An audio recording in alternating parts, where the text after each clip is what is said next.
On commence, vous êtes prêts? 3, 2, 1, top.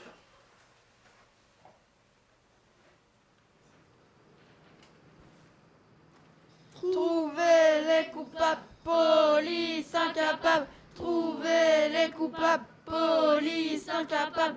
Trouvez les coupables, police incapable. Trouvez les... La tension monte devant le poste de police de Boston, Massachusetts. En effet, depuis plus de 3 mois, un meurtrier déjoue tous les plans de la brigade criminelle. Suite à l'horrible assassinat d'un élève sur le campus d'Harvard, c'est pourquoi la colère gronde maintenant chez les parents et la paranoïa est à son comble chez les étudiants. Aujourd'hui sur le campus, et chaque jour davantage, tout le monde suspecte tout le monde.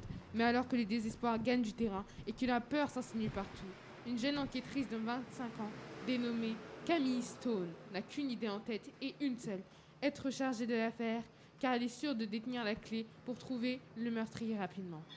Française par sa mère et américaine par son père, Camille est devenue policière pour suivre les traces de son illustre grand-père, héros de la police nationale canadienne, qui, lorsqu'elle était petite, lui racontait toutes ses passionnantes péripéties.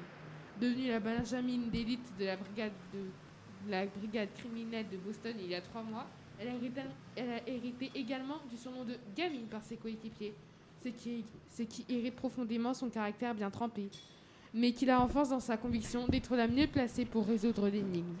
Salut, gamine. Salut, gros macho. Oh, elle a pas oublié de prendre son Kinder Bueno ce matin? Et toi, mon gros, tu ferais mieux de mettre ta cravate après ton café. Allez, retire tes pas de mon bureau. T'es pas à la maison, t'es au boulot. Je tue. Ah. T'as raison, Grizzly, rentre dans ta niche. Jack Owen dit le Grizzly depuis son divorce il y a 10 ans, et à 1 an de la retraite, toujours sur les coups fumants depuis 30 ans, il sent le tabac froid et le bourbon. Mais il ne fait plus de pistes, c'est qu'il en supporte profondément. Qu'est-ce qui se passe encore ici? Allez, Jack, baisse les bras, remets tes mains dans tes poches et assis-toi. Excuse-le, Camille, tu sais très bien comment il est avec les femmes. Une femme? La gamine, cette blague. Qu'elle retourne jouer au bac à sable. Elle n'a aucune expérience, chef. C'est juste une petite prétentieuse comme toutes les premières de la classe. C'est vrai, t'as raison, mon gros. Je vais vous laisser travailler en mode pépère, car quand je repasserai dans 10 ans, une chose est sûre, le meurtrier pourra toujours, chef. Camille, reste là. Camille, tu tiens absolument à traiter l'affaire? Évidemment, chef. Ok, on en discute en réunion d'équipe demain. À ces mots, le commissaire lance un clin d'œil à Camille, tourne les talons et va s'enfermer dans son bureau. Le lendemain matin, à 7h, Camille ouvre la porte de chez elle, prête à se rendre à son bureau, mais au moment de fermer la porte... Qui peut bien m'appeler à cette heure? Allô? Allô? Agent Stone. Oui?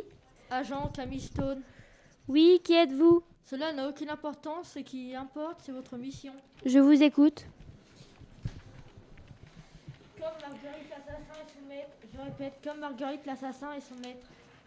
Un professeur assassin? Quelle drôle d'idée. Un professeur ne peut pas tuer un de ses élèves, non? Et pourquoi pas? Oh là là, l'heure tourne. Je vais être en retard. La réunion va commencer sans moi. Vite, vite, un taxi. Alors, Joey, où sont tes indices? Dans la semoule, chef, dans la semoule. Pas d'info, pas de tuyau. C'est un malin, croyez-moi. On lui mettra pas la main dessus de sitôt. Croyez-moi, je sais ce que je parle. C'est fâcheux ça, très fâcheux. Et toi, Jack, du nouveau? Pareil que Joey, chef. Rien de neuf. Pas de nouveaux indices, rien. Eh bien, secouez-vous, car je dois voir le maire dans 1 heure. Et lui, il lui faut quelque chose, car il déteste la semoule. Moi, monsieur, moi j'ai une information. Eh ben voilà! Miracle! La gamine a une information. Étonnant, non? Suffit, laissez-la parler. Oui, j'ai une information, chef. Ce matin, avant de partir, j'ai reçu un appel anonyme. Et qu'est-ce qu'il disait? Que l'assassin de l'étudiant n'est autre que son professeur. J'ai déjà fait ma petite enquête. Il s'agit d'un certain Richard Marvel. C'est la meilleure. On aura tout entendu. Taisez-vous et mettez-vous au travail. Camille, suivez-moi dans le bureau. Bien, monsieur. Une dizaine de minutes plus tard, dans la salle de réunion, Camille arrive un chocolat chaud à la main. Attention, gamine, c'est chaud, te brûle surtout pas. Silence. Voici le plan qu'on a mis au point avec le chef. Tenant compte de mon jeune âge, je vais m'infiltrer sur le campus en qualité d'enseignant stagiaire. Avec cette couverture, je vais donc pouvoir me rapprocher du suspect et au moment idéal, je tirerai les verres du nez. Tu Tu crois que tu vas réussir, toi? Tu crois que tu vas réussir la mission tout seul? Tu te fais trop d'idées, gamine. T'as pas le niveau. Peut-être, mais je... Qu'est-ce qui se passe encore? Camille vous a donné la marche à suivre, alors maintenant exécution et sans discussion. On ne courra pas si tu fais une erreur.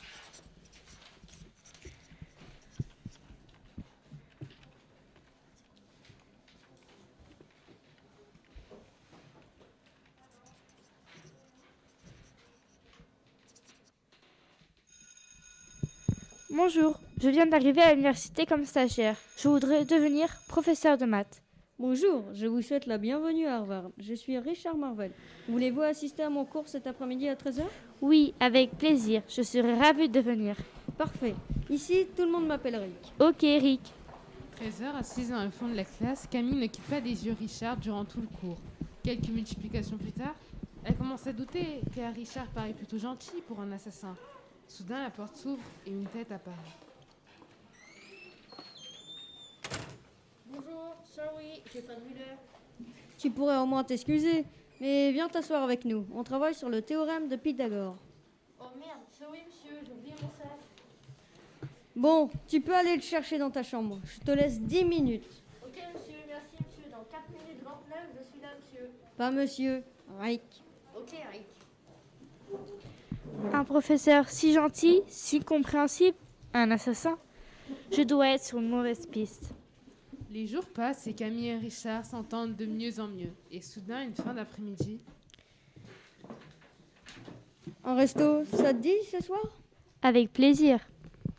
La pizzeria à côté du théâtre, c'est la meilleure de la ville. Ok pour italien. après une longue et sympathique soirée, Camille, le ventre plein, quitte Richard devant le restaurant. Ils partent chacun dans un sens. Mais quelques mètres plus loin, elle aperçoit Richard qui arrive à sa rencontre. Alors qu'il est parti du côté opposé. Ben, qu'est-ce que tu fais là? Par où t'es passé? Qui êtes-vous? Haha, c'est une blague, quel comique. Ce n'est pas une blague, et vous ne me faites pas rire. Écartez-vous de mon chemin. Mais Richard! Camille, choquée, continua de regarder Richard jusqu'à ce qu'il sorte de son champ de vision. Camille décida de rentrer chez elle et de dormir, mais le sommeil ne lui vint pas, car un bon trilliard de questions lui traversa l'esprit. Le lendemain matin, elle se leva, se prépara et se dirigea vers l'université. Après 2 cours, elle fonça dans la salle des profs pour prendre un café, quand subitement, alors qu'elle était toute seule, la porte s'ouvre. Bonjour Richard, vous prenez un Arabica? Oui, et bien corsé. Belle soirée, hein? Oui, la pizza était de première. T'as eu ton bis sans problème? Aucun. C'est vrai, le quartier est cool. Aucune mauvaise rencontre possible. J'ai une petite question à te poser. C'est déjà fait. Je rigole, bien sûr. Vas-y, pose ta question. Hier, je t'ai croisé près la sortie d'artiste du théâtre, mais tu m'as même pas calculé, alors que tu es prof de maths. Toi aussi, t'es une comique. Mais hier soir, après avoir te quitté, je suis rentrée directement chez moi car j'avais une partie de Scrabble qui m'attendait avec ma fille adorée, que je n'aurais raté pour rien au monde. Et pour rentrer chez moi, je ne passe pas par l'arrière du théâtre, ce n'est pas ma route. Ah bon? Alors, qui ai-je croisé hier soir? Alors ça, je ne sais pas. Tu m'as peut-être confondu avec quelqu'un d'autre. Oui, sûrement. Bon bah, si l'interrogatoire est terminé, j'y retourne. Merci pour le café. De rien, et excuse-moi encore. Étrange tout de même. Dans le réfectoire, Camille est assise à son plateau, et alors qu'elle déguste moellement sa purée, assaillie par ces trillions de questions, la conversation d'un groupe d'étudiants parvient à ses oreilles. Je le sens mal, prof de maths. Ouais, moi aussi je le sens pas Marvel. Mais alors pas du tout. En plus, tu sais quoi, je l'ai croisé le short d'une heure sur le campus. Même qu'il portait le chute de l'université. Non, on devrait s'en méfier davantage. Oh ouais, sinon c'est l'un de nous qui va supprimer, c'est sûr. Cette conversation lui avait embrouillé les idées plus qu'autre chose. Mais l'heure avançait et les cours allaient reprendre. Alors, elle se dépêcha d'aller aux toilettes, tout en maudissant intérieurement le pichet d'eau qu'elle venait d'engloutir. Y a quelqu'un? Hé! Partez, ce n'est pas vos affaires. De toute façon, j'en ai bientôt fini avec ma vie. Ouvrez! Ouvrez, sinon je vais enfoncer la porte! Une jeune fille livide est adossée au mur, dans un coin, un rasoir à la main. Camille se dirige doucement vers la jeune fille. Qu'est-ce que tu fais? Va-t'en. De toute façon, t'es comme les autres. Ne fais pas ça, tu commettras une grave erreur. Donne-moi ce rasoir. Ma vie n'a plus aucun sens. L'étudiant assassiné, c'était mon petit ami. C'est pourquoi je vais le rejoindre. Lâche ce rasoir. Ton petit ami voudrait pas que tu te suicides. T'as encore plein de choses à vivre. T'es sûr? Oui, je suis sûre. Tu as raison. C'est bien. Comment tu t'appelles? Julie, je suis je suis la fille du prof de maths. Moi, c'est Camille. Une fois la situation apaisée, Camille emmène Julie à l'infirmerie pour qu'elle puisse se reposer en toute quiétude. Une fois Julie remise entre les mains expertes de l'infirmière, Camille quitte le local pour retrouver sa salle de classe. Mais à peine referme-t-elle la porte de l'infirmerie qu'à nouveau le doute l'assaille. Un père possessif et schizophrène. Tu parles toute seule? Ah, Richard, tu m'as fait peur. J'ai appris pour Julie et je ne pourrai jamais assez te remercier. Je t'en prie, n'importe qui aurait fait la même chose. Puis-je t'inviter à dîner quand même? Ce serait la moindre des choses, non? Une deuxième invitation en une semaine? Avec grand plaisir. Disons demain 19h? À la pizzeria du théâtre? Non, chez moi. Tiens, voilà l'adresse. Merci. Le soir venu, chiquement vêtue, Camille se rend à l'invitation. L'adresse l'amène face à une jolie maison de style victorien, devant laquelle figure un petit jardin garni de tulipes. À peine s'est-elle présentée à la porte que celle-ci s'ouvre comme par enchantement pour laisser apparaître Richard qui aborde sur ses lèvres un grand sourire. Content de te voir. Entre, entre. Julie va te faire visiter la maison. Pendant ce temps, je vais terminer de préparer le repas. Salut Camille. Salut Julie, tu vas bien? Oui, grâce à toi. Bon, ben, je vous laisse et je file à la cuisine. Alors on va commencer par l'étage, si tu veux bien. Tu verras, on a même une terrasse. Ok. Au cours de la visite, soudain le regard de Camille se fixe sur une photo. C'est qui sur cette photo?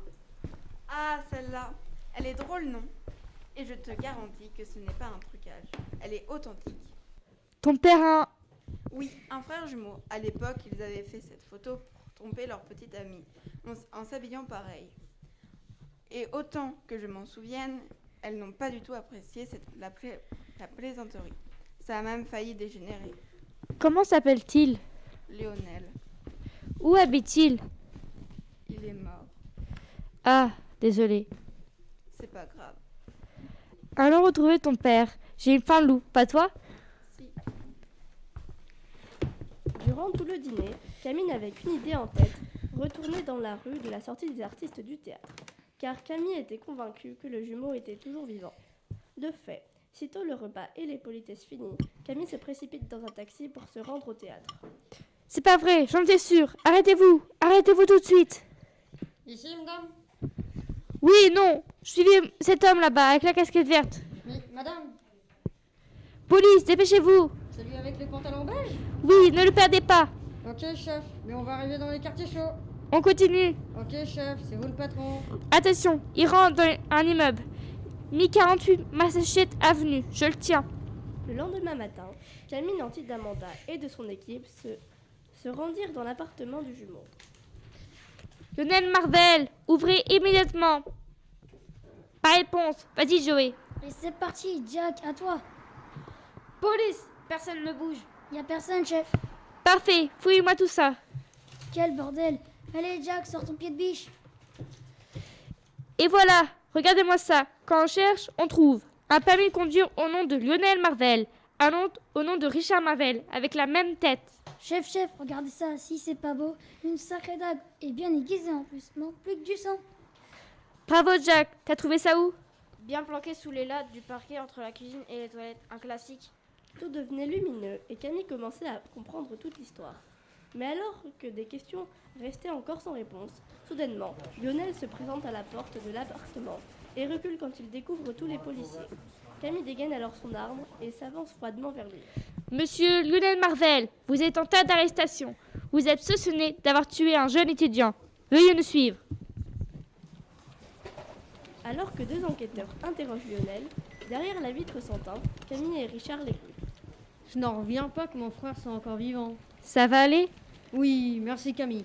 Mais je ne sais pas pourquoi il a tué ce garçon. On va bientôt le savoir.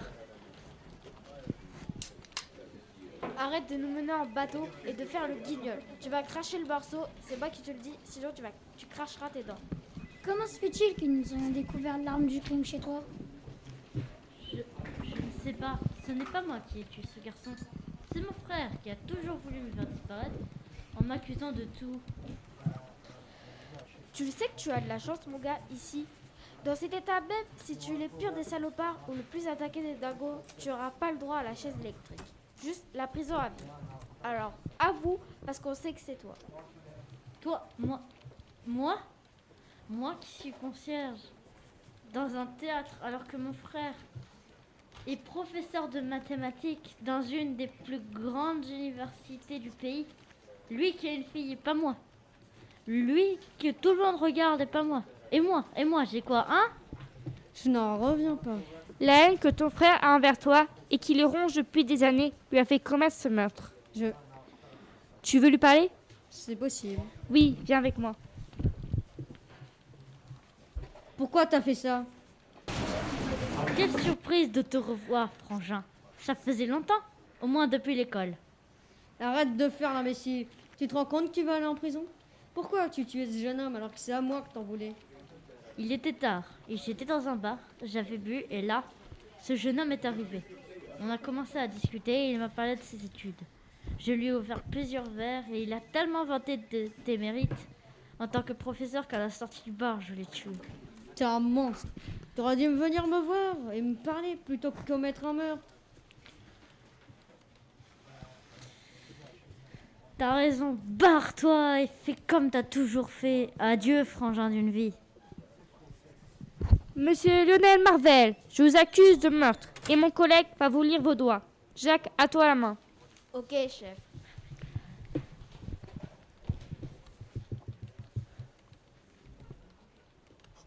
Voilà, le maire vient de signer. Agent Camille Stone, vous êtes nommé inspecteur première classe dans la brigade criminelle de la police de Boston, avec effet immédiat. Et en ce remerciement de votre brillante enquête qui a su redorer le blason de la maison, félicitations!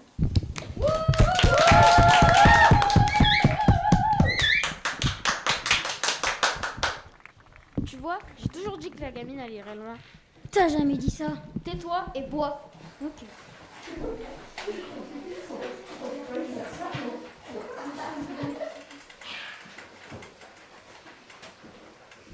Bravo à vous. Bravo à vous. Alors, un truc qu'on va faire la semaine prochaine, ça sera encore en direct, donc il ne faudra pas parler, il faudra laisser un silence, parce qu'on sera encore en direct, avant qu'il y ait la musique qui s'enclenche. On s'applaudit quand même. Bravo.